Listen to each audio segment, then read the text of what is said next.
Yeah, I feel like all of those professions that you mentioned already have converged to a degree.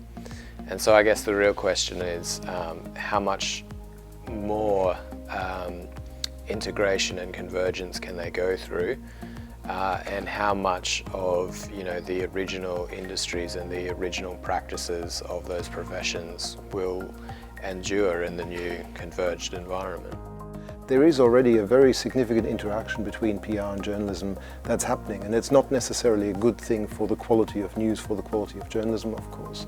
But beyond that as well, particularly also again through the role of social media, through the role of online media more generally, we're seeing a kind of a weakening of the boundaries of what is journalism and what isn't. We're seeing a lot of individual people operating as freelance journalists, but also perhaps in PR context.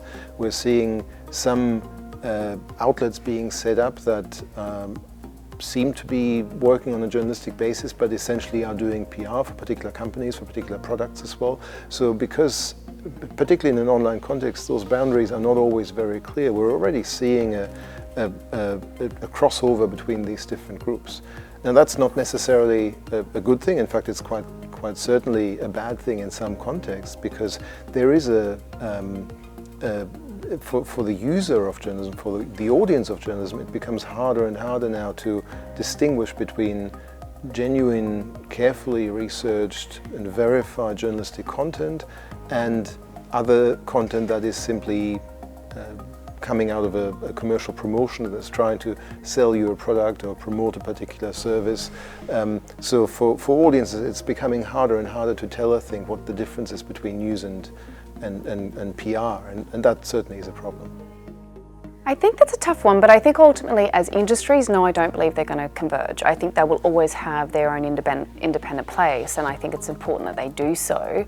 I think particularly it's, for the rigour of journalism, it needs to maintain its independence, otherwise all its kind of authentication is lost. But I do think we need to consider that PR, marketing and journalism have always had a long relationship. When we consider the role of spin doctors in political communication, for example, I think the thing that is really key is the media upon which that relationship starts to shift, whether it be photography, radio, broadcast TV, and now social media. With each kind of nuanced or new introduction of new technical media changes, new relationships are brought forth through that process. So I think it's really about the space and where their practices or their businesses are starting to converge.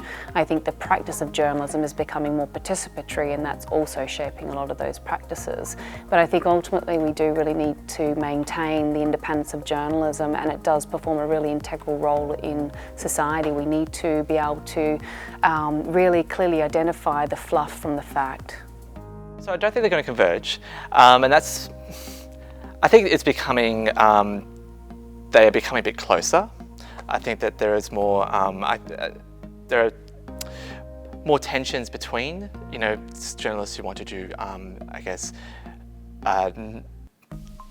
free journalism and news companies that want to find new ways to, monetize their news output, and PR journalism is really, increasingly becoming a major way to do that. It is an issue now, but I always think that there will be people, if journalism is to be conceived as something that people reporting on something and investigating something and then distributing that somehow, then I think that will always be there.